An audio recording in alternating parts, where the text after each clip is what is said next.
Kita bahas kelanjutan pra-peradilan Roy Suryo selanjutnya bersama simpatisan Roy Suryo, Michael Sinaga, dan juga kita akan membahas bagaimana sikap Presiden Joko Widodo untuk mengantisipasi Presiden ke-7 RI Joko Widodo untuk mengantisipasi putusan hakim nanti bersama pengacara Jokowi Yakub Hasibuan. Selamat malam, Bung Yakub, juga Bung Michael. Malam. Kita ketemu lagi, saya ke Bung Michael dulu. Meskipun putusan pra-peradilan ini kan tidak mengubah status tersangka, karena itu beda lagi di pra-peradilan kedua. Tapi apa maknanya untuk kubu Roy Suryo? Ya. Sekarang kita bisa melihat ya bahwa apa yang ditakutkan selama ini bahwa hakim itu berat sebelah ternyata tidak terbukti. Ya, tadi kan Pak Roy Suryo meminta penggeledahannya dinyatakan tidak sah, penangkapannya dinyatakan tidak sah. Sebenarnya ada satu yang mungkin masyarakat tidak terlalu melihat, bahwa di malam hari di Rumah Sakit Polri Kramat Jati itu ada upaya paksa untuk memindahkan. Untung nggak jadi, karena saya dan beberapa teman-teman langsung meluncur ke rumah sakit dan membatalkan keinginan Polri untuk melakukan itu. Kalau tidak, kalau tadinya itu jadi dilakukan, mungkin itu masuk juga. Penangkapannya saja nggak sah, penggeledahannya nggak sah, apalagi pemindahan yang tidak jadi itu. Nah, sekarang kita sudah melihat banyak cacat dalam proses ini. Kalau memang Polri dalam SOP-nya saja cacat, sudah dikatakan hakim loh, ini bukan kata saya lagi. Kenapa kita nggak mempermasalahkan pasal-pasalnya? Kenapa kita mempermasalahkan pasalnya? Nah, saya sebagai orang yang setiap hari bersama-sama dengan Pak Roy dan Dr. Tifa, saya tahu betul Dr. Tifa itu tidak ada sama sekali memegang ataupun mengubah ataupun memanipulasi dokumen. Karena dia memang nggak ngerti melakukan itu. Dia itu hanya seorang dokter yang mempunyai keahlian untuk menilai apakah ini foto Pak Joko Widodo yang presiden atau bukan? Bung Michael, artinya gitu. walaupun pra-peradilan ini tidak bicara soal pokok perkara, tapi Anda juga meragukan isi dari pokok perkaranya? Ya itu, jadi kan dari awal ini ada beberapa pasal yang kesannya dipaksakan. Sepertinya 12 orang yang dilaporkan semuanya melakukan pasal 310, 311, 27, 32, dan 35. Termasuk saya yang dilaporkan juga kan, salah satunya. Tapi 10 dari kami sama sekali tidak mengetahui soal pengubahan dokumen atau manipulasi dokumen atau dokumen pun. Saya mau tanyakan ke Bung Yakub, apakah soal tadi penggeledahan, penangkapan ini jadi ada keraguan juga soal materi penyidikan? Mbak Friska, kalau dari saya melihatnya tentu pertama kita harus hormati putusan hakim. Apapun itu putusan itu harus kita anggap benar karena sudah dikeluarkan oleh hakim tunggal dalam perkara ini. Nah, sejak awal mengenai pra-peradilan kami selalu konsisten bahwa itu merupakan lembaga yang disediakan oleh KUHAP dan itu merupakan hak. Kami sama sekali tidak pernah mempermasalahkan mereka menggunakan ini. Jadi sampai kalau ini ternyata diputus demikian, ya baik ya kita ikuti, kita hormati. Walaupun juga memang ini tidak ada kaitannya dengan pokok perkara, sama sekali tidak ada kaitannya. Jadi tadi kalau kami cermati juga, tadi itu memang alasan-alasan yang diambil oleh Yang Mulia Hakim juga bahwa ada katanya ketidaksesuaian dalam permohonan ketika ke KPN dengan surat perintah penangkapannya. Jadi ini lebih hal administratif sebenarnya Mbak Friska. Jadi kalau yang kami dengar tadi tidak ada sama sekali uraian hakim mengenai penangkapannya brutal seperti G30 SPKI, itu sama sekali tidak ada.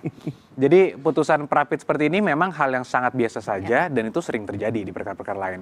Jadi kami sih tidak terlalu concern mengenai putusan ini dan kami ingin fokus ke pokok perkara. Nah, apakah dengan pra-pit ini kami menjadi mempertanyakan pokok perkara? Sama sekali tidak, Mbak. Justru kami ingin segera fokus ke pokok perkara sehingga klien kami dapat mendapatkan kepastian hukum. Nah, pertanyaannya kan sebenarnya sekarang kubu Mas Roy ini mengambil pra-pit yang kedua. Nah, ini banyak pertanyaan-pertanyaan yang sebenarnya dilontarkan. Pertama, kenapa nggak sekaligus kemarin? Sekalipun memang ini hak pra-pit kembali lagi. Yang kedua, penetapan tersangka sudah dari November tahun lalu. Kenapa baru sekarang dipermasalahkan? Ya, tentu kan hal-hal ini menjadi pertanyaan-pertanyaan publik. Jadi dari kami sih pesannya memang sebisa mungkin mari kita jangan salah gunakan forum atau hak yang sudah diberikan oleh KUHAP untuk mengulur-ngulur waktu yang mungkin konsekuensinya bisa menjadi menyebabkan klien kami tidak mendapatkan kepastian hukum. Silakan dijawab, apakah ini upaya untuk mengulur waktu? Nah, dan ini, dua pertanyaan tadi seperti apa? Ini narasi yang selalu diutarakan oleh pihak mereka ya, bahwa ini mengulur-ulur waktu. Tapi saya jawab begini, dari awal banyak sekali pakar-pakar hukum yang beberapanya tergabung di kami, yang tidak yakin ini akan sampai ke persidangan. Kenapa begitu? Karena kasusnya sangat lemah. Ya kan? pasal-pasalnya dipaksakan, orang-orangnya dipaksakan.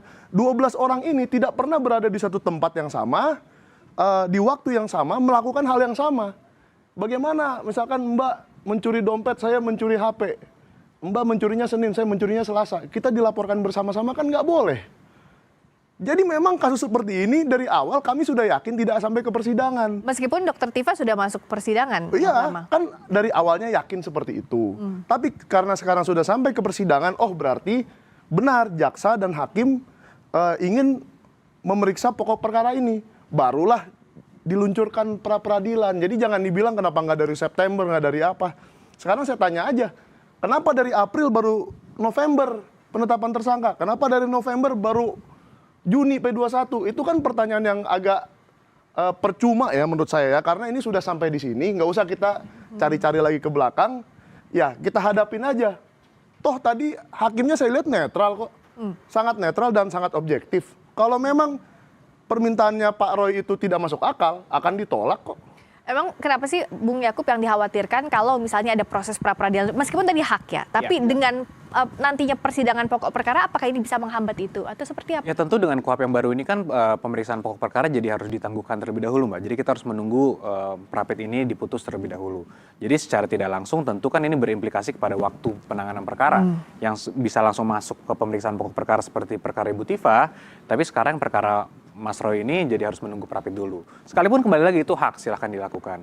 Nah, kembali tadi kan yang seperti disampaikan Bang Michael juga bahwa banyak keraguan menurut versi Bang Michael dan ininya lah pihaknya. Tapi kembali lagi, kalau memang banyak keraguan mengenai substansi perkara, ya forum pemeriksaannya di mana? Ya di persidangan, di pokok perkara itu. Ya. Jadi daripada kita berdiskusi di luar, kemudian membangun narasi, kemudian ada juga memicu perpecahan antar kubu maupun internal juga. Saya dengar ada perpecahan internal juga. Dan Enggak lah, itu nggak ada hubungannya. Daripada sampai terjadi hal seperti itu yang tidak kita inginkan, tentu kita juga menyayangi. Kita kan seorang advokat juga, jangan sampai sesama rekan sejawat juga ada permasalahan seperti itu. Ya daripada itu terjadi, mari kita masuk secepatnya ke pokok perkara, sehingga hak pelapor kami, Pak Jokowi selaku korban, maupun terdakwa, yaitu Mas Roy dan juga Bu Tifa, juga bisa dilindungi. Karena kedua hak, bukan hanya hak kami loh, hak mereka pun juga akan bergantung dengan hasil pemeriksaan pokok perkara itu, Mbak. Untuk masih membahas lagi tadi, soal, kan nanti Jumat itu soal pra-peradilan status tersangka. Apakah ini jadi upaya untuk menghindari pokok perkara? Bagaimana menjelaskan ini Bang Michael? Jangan dibilang menghindari pokok perkara. Kita ini semua ingin tahu, rakyat semua ingin tahu, ijazahnya Pak Jokowi itu ada apa enggak sih? Kan selama ini nggak pernah kelihatan. Itu nanti di pokok perkara. Yang aslinya ya kan? Jadi Pak Roy dan Ibu Tifa itu komit ingin tahu soal ijazah itu gitu loh. Jadi supaya ini juga bagus untuk Pak Jokowi loh. Supaya hal ini tidak pernah lagi dibicarakan ke depannya. Stop sampai di sini saja. Kita buktikan benar atau tidak, ada apa tidak, asli atau tidak asli dan seterusnya gitu loh. Otentik atau tidak otentik. Jadi nggak ada tuh yang ingin membatalkan pokok perkaranya, nggak ada. Kalau untuk status tersangka ini apa yang mau diuji lagi dari status tersangkanya Bung Roy? Kalau yang mau diuji itu kan tadi sudah dibilang, yang ingin diuji itu pasal 32 dan 35. Mengubah, memanipulasi dan lalala. Nah, ini mungkin Bang Yakub lah yang lebih hafal pasal-pasal. itu. Di Undang-Undang ITE itu. Padahal Dokter Tifa sendiri tidak pernah memegang apalagi memanipulasi dokumen. Yang dari awal, kalaupun bisa dibilang manipulasi, karena menganalisis sebuah dokumen itu Rismon Sianipar itu yang sudah dimaafkan itu. Jadi kenapa itu malah dituduhkan ke Dokter Tifa? Saya sih bingung. Dokter Tifa itu seorang dokter yang melihat anatomi tubuh, anatomi wajah seseorang. Gak ada hubungannya dengan dokumen atau Undang-Undang ITE 32 dan 35. Tapi status tersangka yang nanti hari Jumat itu status tersangka Bung Roy kan? Iya, Pak Roy. Dan itu juga kita periksa. Apa sih yang dilakukan Pak Roy Suryo mengenai itu? Apa benar dia pernah memanipulasi dokumennya Pak Jokowi? Kita tes saja dengan pra-peradilan. Oke, Bung Yakub, apa implikasinya kalau Anda melihat pra-ped yang diajukan oleh Bung Roy Suryo untuk nanti Jumat? Itu memang pertanyaan besarnya Mbak Friska. Kalau dari kami melihatnya, kalau selama ini narasi yang dibangunkan bahwa beliau ingin mendapatkan keadilan, Pak Jokowi harus hadir, mereka mencurigai Pak Jokowi tidak akan hadir dan sebagainya. Ya kalau itu narasinya, ya berarti mari kita masuk ke pokok perkara. Tapi kan sekarang tidak, beliau menggunakan masuk lagi menggunakan lembaga pra peradilan lagi untuk objek yang berbeda menurut mereka. Saya sendiri belum lihat seperti apa permohonannya dan kami pun bukan pihak di situ karena termohonnya tentunya penyidik kalau dalam hal ini. Ya tapi kami juga melihat karena ini ada dua argumen atau narasi yang saling kontradiktif. Jadi kami melihat kok ini patut diduga bahwa ada upaya untuk mengulur waktu gitu. Sekalipun ya silahkan saja bahwa kalau mau menggunakan hak ini silahkan. Tapi kembali lagi kan tujuan utama kita bersama-sama untuk mencari kebenaran material, bukan? Kalau memang itu masih tujuan utamanya, mari kita cepat-cepat masuk ke pokok perkara. Jadi kembali lagi, menurut saya sih Prapit ini walaupun kembali lagi mau objeknya katanya berbeda, tapi tidak sesuai dengan narasi yang dibangun, yaitu mari cepat-cepat tunjukkan ijazah, mau Pak Jokowi katanya mau ditanya-tanya di presiden dan sebagainya. Iya. Jadi itu sedikit kontradiktifnya di situ. Oke, Bang Michael. Ya, yang membuat ini lama kan penyidiknya. Kan penyidiknya memakan waktu dari 30 April 2025 sampai sekarang, 1 tahun lebih. Jadi jangan gara-gara Pak Roy membuat pra peradilan yang hanya 7 hari, pra peradilan kedua juga hanya 7 hari. Bagaimana? Mau berapa kali pra peradilan Bang Yakub kalau mau setahun seperti yang dilakukan penyidik? Nggak mungkin dong kita membuat 52 kali pra peradilan. Jadi kalau namanya mengulur waktu itu nonsens menurut saya. Mau diulur pun berapa sih waktu yang diulur gitu. Jadi ini hanya karena kita awalnya tidak yakin ini sampai ke persidangan, ternyata sampai. Oke, kalau memang sampai, karena begini Mbak, beberapa kali pengadilan yang lain seperti di Solo dan di mana itu NO semua. Ya kan, berarti tidak sampai ke pokok perkara. Jadi kami pun mengira dari awal, oh ini tidak sampai ke pokok perkara.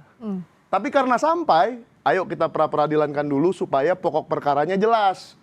Benar nggak ada 3235 mengubah dokumen itu? Karena saya pun waktu di BAP, saya sebagai terlapor, ditanyakan soal itu. Mengubah dokumen, memanipulasi dokumen, malah nggak ada. Pak Roy aja tidak tahu itu apa yang dimanipulasi dokumennya, apalagi saya. Gitu soal pertanyaan ini apakah tepat untuk di pra peradilan? Nah itu sebenarnya good question Mbak Friska. Justru kalau kita mau mengecek apakah ini sudah sesuai pasalnya, kekuatan pembuktian dan sebagainya, itu adanya di pokok perkara. Jadi forumnya menurut kami tidak tepat kalau itu di pra peradilan. Karena di pra peradilan itu akan diperiksa mengenai formilnya. Apakah contoh penetapan tersangkanya sudah ada 2 alat bukti. 2 alat bukti ini kan sangat subjektif. Apa yang dinilai 2 alat bukti? Kalau menurut penyidik sudah cukup, ya silahkan aja lanjut. Dan faktanya apa? Faktanya seluruh alat bukti yang sah dan berkas perkara sudah diterima oleh kejaksaan. Berarti kejaksaan sudah sepakat dengan kami nih bahwa ada tindak pidana di sini, yang terdakwanya ada 2 orang ini. Mari kita sidangkan, kita cari kebenaran material, kita serahkan pada majelis hakim. Kan itu sebenarnya stance-nya sekarang. Tapi kalau sekarang mundur lagi mengatakan bahwa tunggu dulu, kita cek dulu kekuatan alat bukti ini di pra peradilan loh. Kok jadi salah kamar? Oh bukan alat buktinya, Jadi pasalnya kalau Bang. kekuatan pembuktian ini dan persesuaian pasal itu adanya di pokok perkara, Mbak. Iya, Walaupun di dakwaan nanti seperti Ibu Tifa kan mengajukan eksepsi, Ya. itu forumnya silakan, boleh ada perlawanan diatur di situ. Iya, Michael. kalau begitu caranya Mbak, enak aja nanti polisi misalnya dia mau menyidik seseorang, masukin aja pasal sebanyak-banyaknya. Masukin aja 20 pasal. Mana yang kena deh. Gitu kan? Kan nggak boleh begitu penegakan hukum. Kita harus melihat pasalnya benar dulu, baru masuk ke persidangan. Bahkan seperti yang kemarin terjadi, 3 orang pelapor gugur loh. Yang namanya Andi Kurniawan, Lecumanan, dan Maret Samuel Sweken itu gugur ya Bang ya? Ya. Yang tersisanya Pak Joko Widodo. Berarti kan tidak terbukti. Berarti kan bisa saja yang dilakukan penyidik selama ini sampai ke tanggal P21 itu ada yang salah. Dan itu tersaring oleh jaksa, 3 orang itu tersaring oleh jaksa.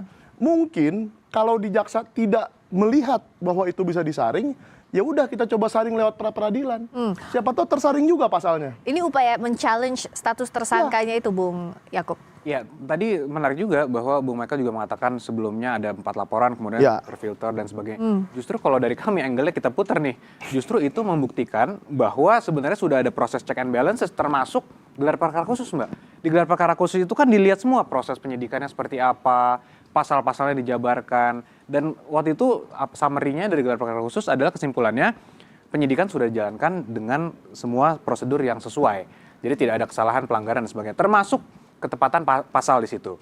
Nah, kemudian dicek and balance lagi oleh kejaksaan dalam proses pelimpahan. Ternyata diterima juga, kejaksaan meyakini sudah sesuai pasal-pasalnya. Terakhir nih, check and balance terakhir ada di persidangan. Nanti majelis yang menilai. Jadi prosesnya menurut kami sudah berjalan dengan baik, tinggal kita tunggu saja seperti apa. Nah, terakhir voice-nya ada di siapa? Voice-nya ada di majelis hakim. Jadi itu yang kita tunggu, Mbak. Nah, permohonan nanti hari Jumat apakah sudah cermat disusun bahwa itu tidak akan berselisihan dengan pokok perkara yang harusnya nanti dibahas pada persidangan? Iya, kan tidak apa-apa dong. Kan tadi Bung Yakub juga udah bilang, sekali digelar perkara khusus, kedua kali di jaksa, kenapa tidak di pra-peradilan juga? Tidak ada yang perlu ditakutkan oleh Pak Jokowi kalau memang itu sudah benar dong.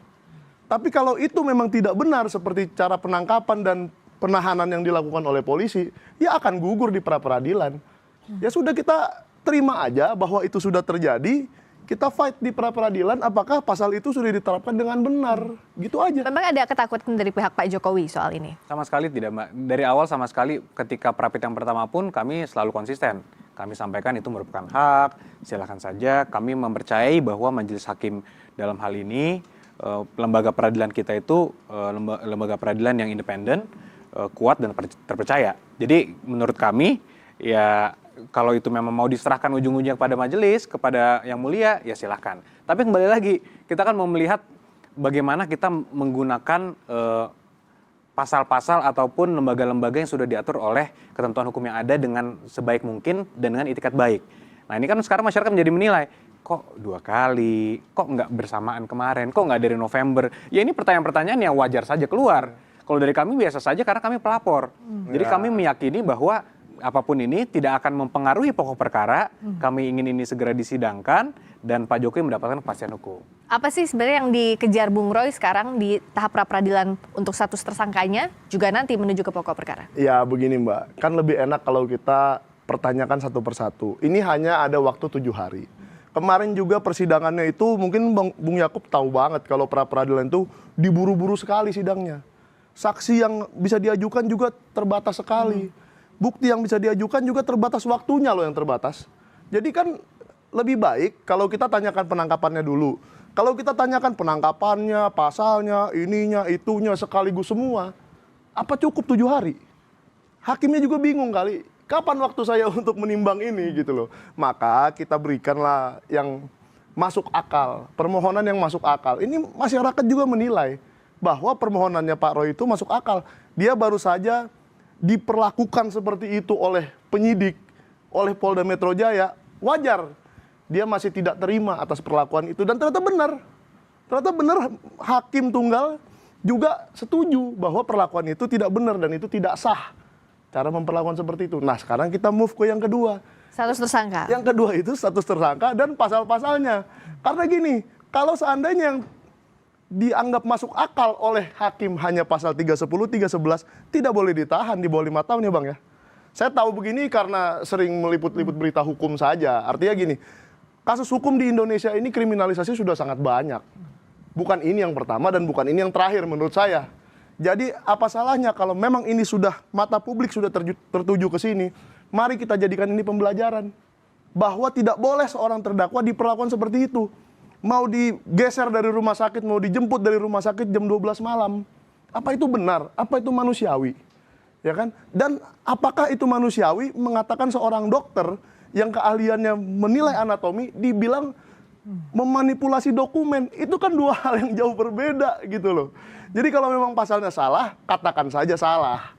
Gitu. Nah kalau dari Bung Yakub, apa yang saat ini pihak Anda tunggu sebenarnya? Apakah memang status tersangka yang diuji di pra-peradilan nanti ini salah satu yang dikhawatirkan? Karena kan kalau permohonannya dikabulkan, status tersangka juga akan dicabut. Ya, saya mungkin saya mencoba untuk mengambil pola pikir Bang Michael juga bahwa pengen menjadi pembelajaran hukum kan. Ya. Sama juga kami ingin ini cepat masuk pokok perkara agar menjadi pembelajaran hukum bahwa negara ini memiliki hukum positif yang berlaku. Kita tidak boleh menebar berita-berita bohong, fitnah itu tidak boleh, orang-orang tidak bisa dengan seenaknya tanpa data, tanpa hak bisa memfitnah orang, itu semua memiliki konsekuensi hukum. Jadi itu juga merupakan pembelajaran yang ingin kita tunggu juga. Jangan sampai semua orang nanti di era post-truth ini bisa dengan mudah memfitnah orang bahwa ijazahnya palsu, padahal tidak. Bertahun-tahun melalui proses akademik yang sah dan semua ini bisa akan dibuktikan dan akan dibuktikan nanti di persidangan, tapi dikatakan palsu. Itu kan sungguh tidak melambangkan negara hukum. Itu yang kami tunggu juga. Maka poin pembelajaran penting itu juga bagi kami menjadi hal yang penting, Mbak Friska. Kita nantikan next chapter-nya hari Jumat untuk sidang pra-peradilan yang kedua. Yang diuji adalah status tersangka dari Boleh sedikit, Mbak? Singkat saja. Ya, singkat saja. Sebenarnya yang saya tunggu, saya setuju dengan Bang Yakub. Saya ingin cepat-cepat ke pokok perkara. Dan mungkin nanti di pokok perkara ya Dr. Tifa, 2 orang yang saya tunggu. Dian Sandi Utama yang sebenarnya mengupload ijazah itu ke Twitter alias X. Dan kedua Kasmujo yang sudah mengaku bahwa dia bukan dosen pembimbing skripsinya Pak Jokowi. Kalau 2 orang ini bersaksi di pengadilan, saya yakin kebenaran akan terungkap. Relevankah 2 orang ini akan dibawa ke pengadilan nanti untuk pokok perkara, Bung Eko? Saya sangat setuju bahwa kita mencari kebenaran material, bahwa saya meyakini juga Pak Kasmujo juga akan mengatakan yang sebenarnya, bahwa beliau juga merupakan dosen pembimbing Pak Jokowi. Ya, jadi ya, mari kita lihat, Mbak. The sooner the better ya. The Harusnya sooner ini the segera berlangsung persidangannya agar dibuka seterang mungkin kepada publik. Terima kasih Bung Yakub Hasibuan. Mbak Friska.